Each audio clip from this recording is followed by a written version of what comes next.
Hi, I'm Quail, Managing Director of NRF Retail's Big Show Asia Pacific, and this is 5 Things Friday APAC edition.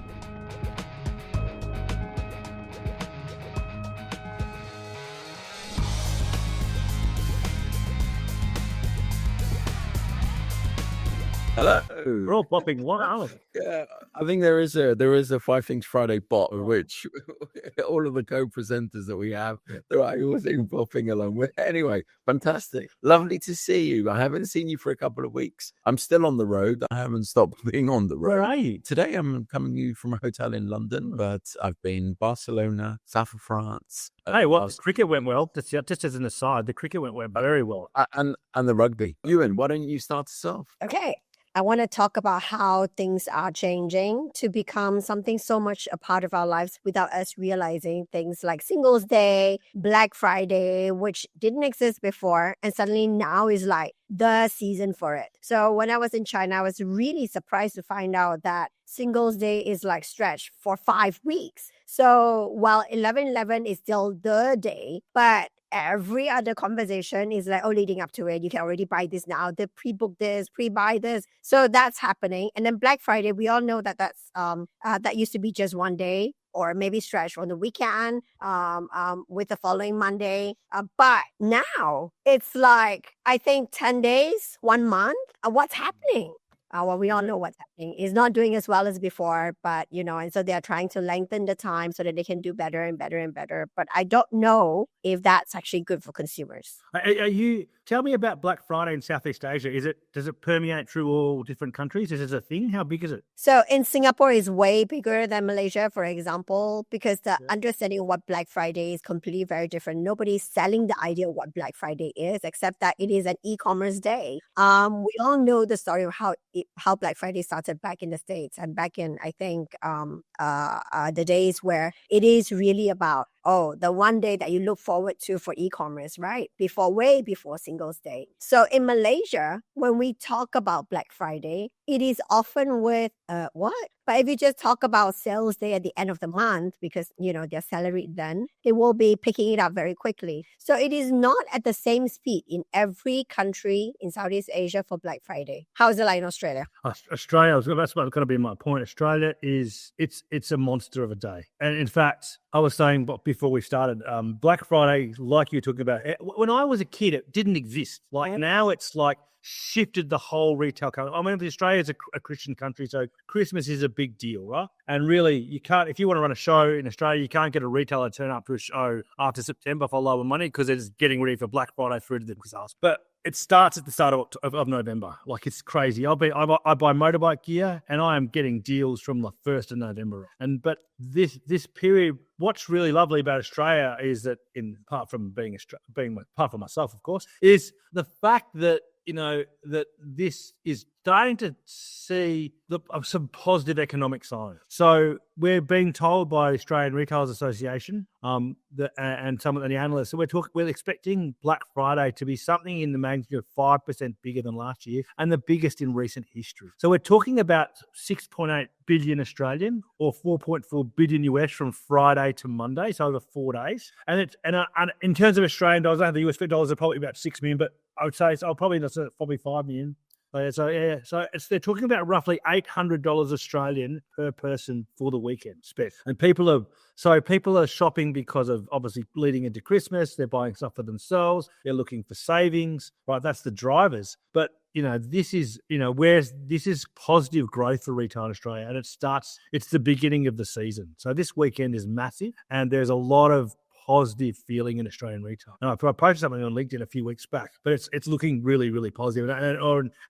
Like as I was saying too, is that you on Friday tomorrow at the end of this week, if you're in the office, or you probably work from home on a Friday, that's probably more. No, I work in the office.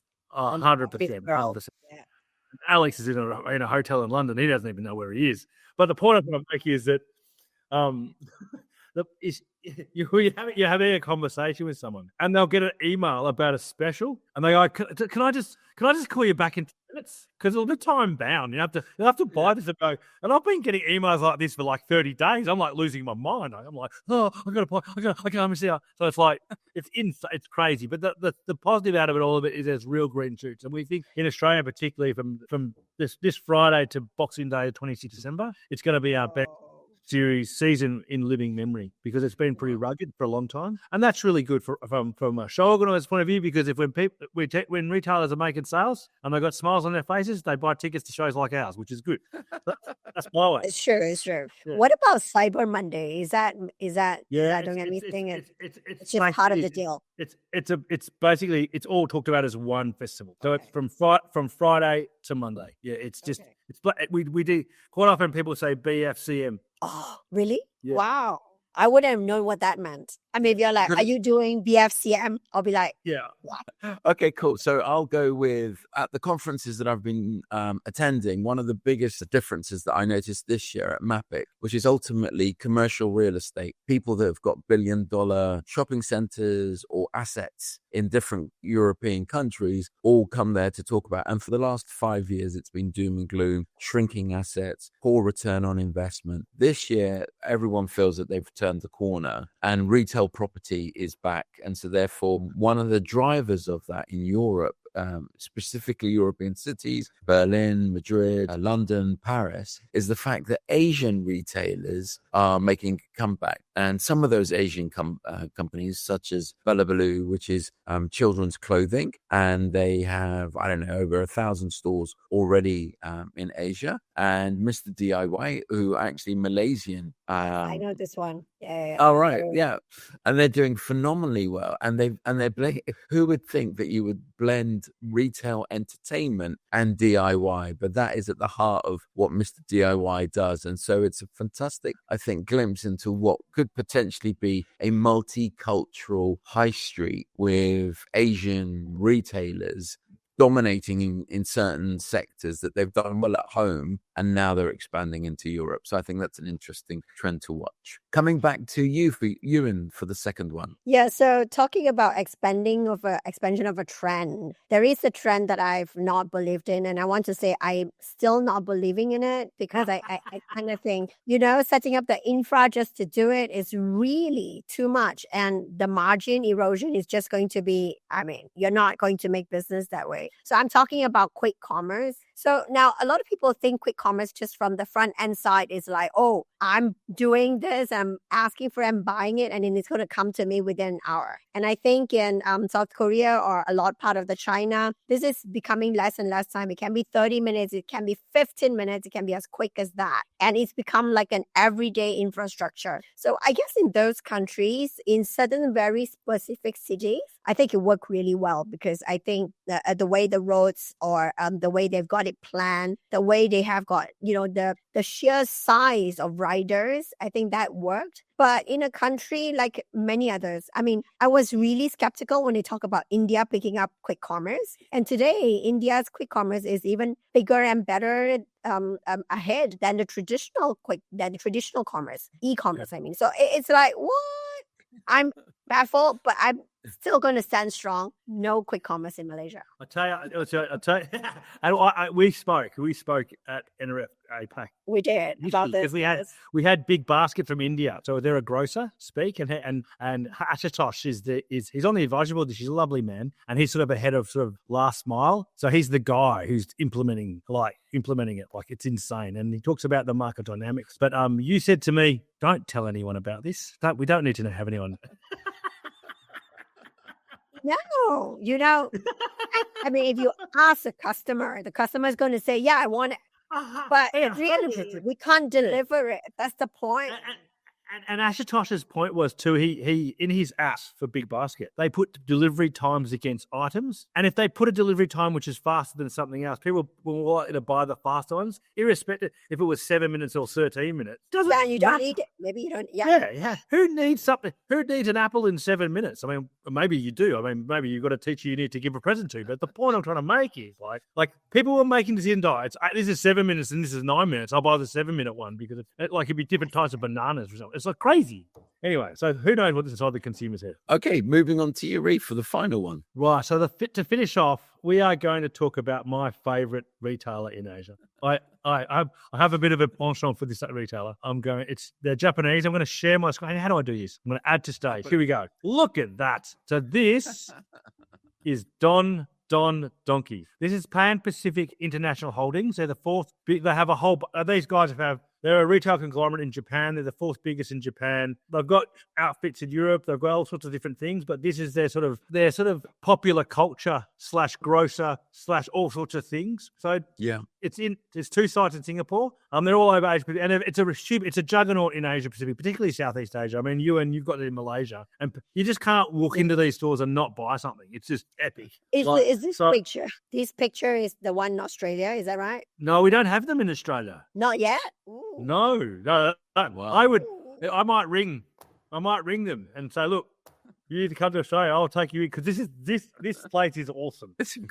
And it's a grocer. It's like food and snacks and groceries. It's also non-food. They actually have everything. Yeah, so anything Japanese culture, like things like anime, skincare, things anime products, Hello Kitty type stuff. Very interesting food. Stationery, all kinds of. Literally, and it's also you walk in and it's very hard to get out. It's like aside from the fact you can't see the road out. Aside from that, and the music is on repeat, is on rewind. It's the same song. Anyone in Southeast Asia knows the Don Don Donki track, and probably could. If I said to you and sing the Don Don Donki song, you just whip it out.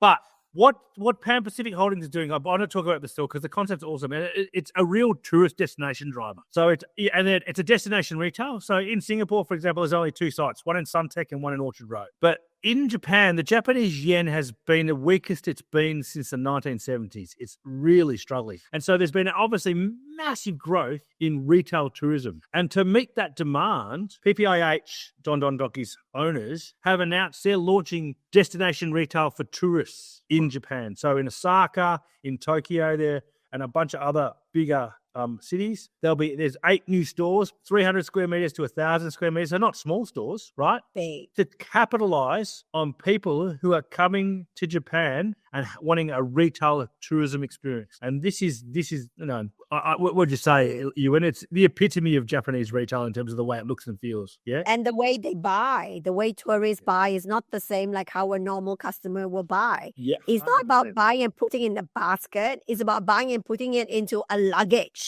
So you could go in without luggage, and you could buy luggages at Don Don Donki.